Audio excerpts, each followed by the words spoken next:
bangherza.com, mengupas dan mencari solusi masalah lingkungan kita.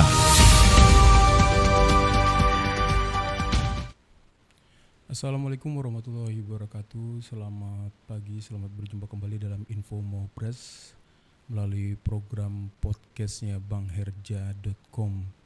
Pada kesempatan ini saya ingin mencoba untuk menyampaikan informasi kenapa sih kok penting ada peringatan Hari Ginjal Sedunia gitu. Jadi peringatan ini sudah dilakukan 20-30 tahun yang lalu dan di beberapa tempat ini menjadi penting. Dan saat ini pun kita mungkin nanti di bulan Maret di minggu ketiga itu akan ada peringatan Hari Ginjal Sedunia. Nah, mengapa Hari Ginjal Sedunia ini jadi penting? Ada beberapa fakta-fakta penting yang memang harus kita perhatikan bahwa makin kesini dari 2019, 2020, 2020 dan sampai dengan sekarang penyakit ginjal itu ternyata makin banyak ya, makin meningkat dan itu disebabkan oleh beberapa hal terkait dengan pola hidup yang kurang sehat. Terus pengetahuan masyarakat juga tentang penyakit ginjal ini masih kurang dan yang ketiga adalah soal layanan fasilitas kesehatan itu sendiri. Nah, di persoalan penyakit ginjal ini mungkin sebelumnya saya sudah pernah coba untuk men-share ya, mengapa penyebab penyakit ginjal itu sendiri. Tapi pada kesempatan ini saya akan coba untuk menyampaikan beberapa fakta terkait dengan bahwa persoalan penyakit ginjal ini khususnya gagal ginjal kronis gitu ya, itu juga menjadi perhatian dan sekarang penderitanya tidak hanya orang yang di atas umur 50 tahun tapi anak-anak, remaja itu juga sudah banyak sekali mengalami penyakit ini. Nah, pada kesempatan ini saya coba untuk berbagi informasi terkait fakta-fakta di penyakit ginjal ini sendiri ya. Jadi penyakit ginjal kronis di dunia saat ini mengalami peningkatan dan menjadi masalah kesehatan serius. Hasil penelitian dari Global Burden of Disease tahun 2010 itu penyakit ginjal kronis merupakan penyebab kematian peringkat ke-27. Jadi di tahun 2010 itu peringkatnya 27 ya penyebab kematian di dunia. Tahun 1990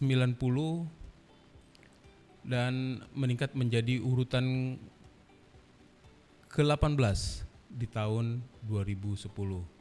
Jadi di 2090 itu peringkat 27 penyebab kematiannya, tapi di tahun 2010 itu setelah 20 tahun kemudian itu meningkat menjadi peringkat ke-18 penyebab kematian di dunia. Lebih dari 2 juta penduduk di dunia mendapatkan perawatan dengan dialisis dan transplantasi ginjal dan hanya sekitar 10% yang benar-benar mengalami perawatan tersebut. Jadi ini kaitannya dengan soal keterbatasan fasilitas ya, dan pengetahuan masyarakat juga tentang bahwa penyakit ginjal kronis itu bisa dipertahankan untuk tetap hidup sehat, itu juga masih sangat terbatas. Terkait dengan dialisis dan transplantasi, jadi itu 10% ya benar-benar mengalami perawatan. 10% penduduk di dunia mengalami penyakit ginjal kronis dan jutaan meninggal setiap tahun karena tidak mempunyai akses untuk pengobatan. Jadi ini menjadi penting kenapa peringatan Hari Ginjal Sedunia ini untuk selalu digaungkan, untuk disampaikan agar banyak orang tahu dan mengerti tentang bagaimana sebenarnya menjaga kesehatan ginjal sejak dini gitu ya. Walaupun kecenderungannya nanti kita lihat bahwa fakta-fakta bahwa yang terserang ini adalah orang-orang usia lanjut gitu. Pada tahun 2011 sekitar 113.136 pasien di Amerika Serikat mengalami end-stage renal disease. Jadi penyebab utamanya adalah diabetes dan hipertensi dengan jumlah kasus terbanyak ditemukan pada usia lebih dari 70 tahun. Penelitian di Amerika sekitar resiko di Amerika Serikat resiko 2,3 kali mengalami penyakit ginjal kronis bagi orang yang mengkonsumsi cola 2 gelas atau lebih per hari. Jadi ini ada resiko juga bagi yang terbiasa untuk minum cola ya. Kalau sering-sering dan terlalu banyak ini menjadi punya potensi sangat besar gitu. Pada tahun 2013 sebanyak 2/1000 penduduk atau 499.800 penduduk Indonesia menderita penyakit gagal ginjal. Ini luar biasa sekali gitu. Sebanyak 6/1000 penduduk atau 1.499.400 penduduk Indonesia menderita batu ginjal. Ini hasil dari Skendas 2013. Prevalensi penderita gagal ginjal di Indonesia itu informasinya bisa disampaikan bahwa gagal ginjal pada laki-laki 0,3% lebih tinggi dibandingkan dengan perempuan 0,2%. Berdasarkan karakteristik umur, prevalensi tertinggi pada kategori usia di atas 75 tahun itu 0,6%, di mana mulai terjadi peningkatan pada usia 36 tahun. Nah, ini penting sekali untuk dipahami bahwa gagal ginjal ini sebenarnya makin ke sini karena tadi saya sampaikan ada 3 hal ya, kaitan dengan pola hidup, pengetahuan yang terbatas, dan layanan juga yang masih terbatas. Potensi penderita gagal ginjalnya juga semakin tinggi. Anatomi ginjal. Jadi penelitian lain di Yogyakarta tahun 2008 menunjukkan risiko penderita gagal ginjal kronis itu sebesar 6,6%, 6,6 kali lebih tinggi pada orang yang mengkonsumsi minuman suplemen energi. Jadi penelitian di Jogja ini juga menunjukkan kalau banyak mengkonsumsi suplemen-suplemen itu juga punya potensi terserang penyakit ginjal. Hasil survei Komunitas Perhimpunan Nefrologi Indonesia (Pernefri) tahun 2005 terhadap 9.412 subjek di Indonesia menunjukkan bahwa 12,5% sudah mengalami penurunan fungsi ginjal. Artinya sekitar 25-30 juta penduduk Indonesia mengalami penurunan fungsi ginjal. Data Pusat Pembiayaan dan Jaminan Kesehatan tahun 2012 menyebutkan total biaya hemodialisis sebesar 227 miliar rupiah, merupakan tindakan medis yang menyerap porsi terbesar dari biaya kesehatan yang ditanggung oleh PT Askes maupun jaminan asuransi. Nah, jadi fakta-fakta ini Sobat Ngobras itu menjadi bagian penting bagaimana sebenarnya juga banyak pihak harus memahami bahwa penyakit ginjal ini bukan lagi pada posisi yang penyebab kematian yang kalau pertama tadi di tahun 2010 sudah peringkat 18 gitu. Mungkin sekarang kalau ada penelitian terbaru bisa membuktikan bahwa risiko kematian akibat gagal ginjal kronis atau penyakit ginjal ini juga semakin meningkat. Artinya ini penting buat kita semua, buat masyarakat di Lampung, masyarakat Indonesia juga punya pemahaman yang kuat terkait bagaimana sebenarnya penyakit gagal ginjal ini harus betul-betul diperhatikan. Artinya mulai memperbaiki pola hidup, membuka akses informasi yang kuat terkait bagaimana sebenarnya penyebab-penyebab dari penyakit gagal ginjal itu sendiri.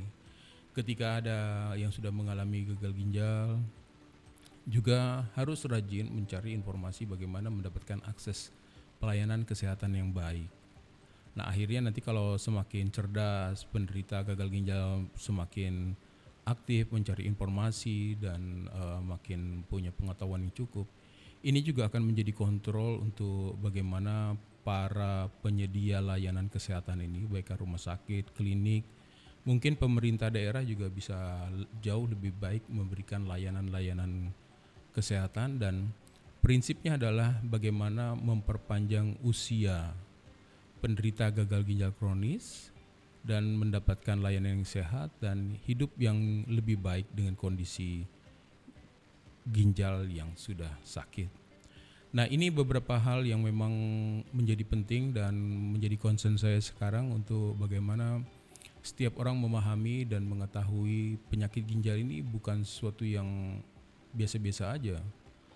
penyakit apapun pada akhirnya diabetes, terus juga hipertensi, ketika itu tidak diobati atau di maintenance dengan baik, dia akan berakhir pada kerusakan ginjal. Nah, ketika ginjal kita sudah rusak, banyak hal yang akan terjadi. Keterbatasan dalam beraktivitas karena mau tidak mau fungsi ginjalnya sudah berkurang, dan secara tidak langsung juga fisiknya akan berkurang.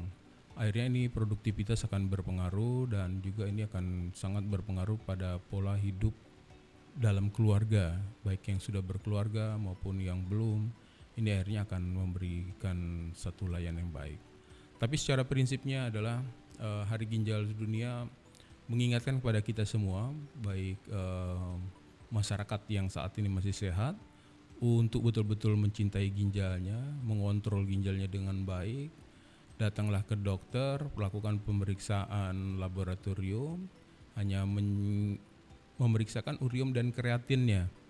Mungkin itu juga biayanya tidak terlalu besar, dan itu menjamin untuk bagaimana kita bisa melakukan pemeliharaan kesehatan ginjal kita.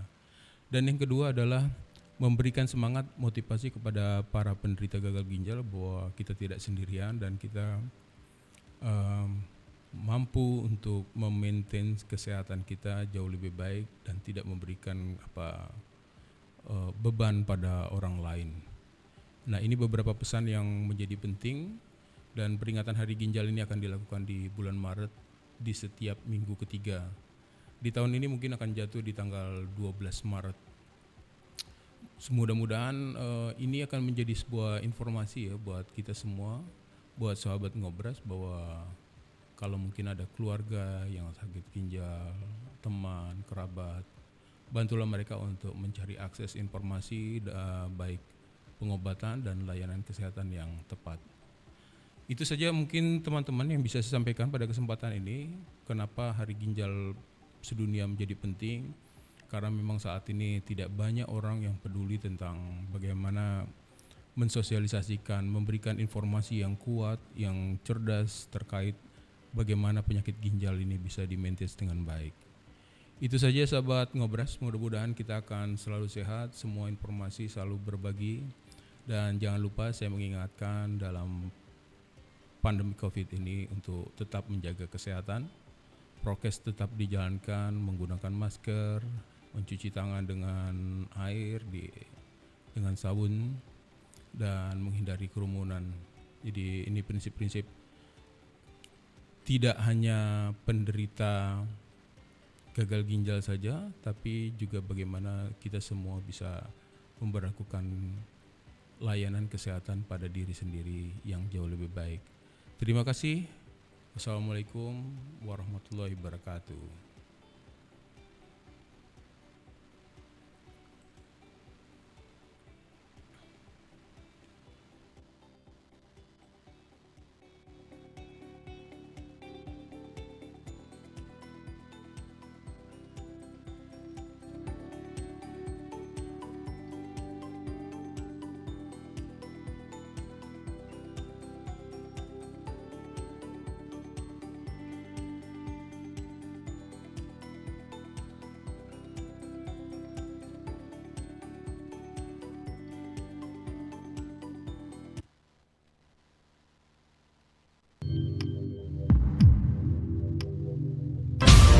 Bangherza.com mengupas dan mencari solusi masalah lingkungan kita.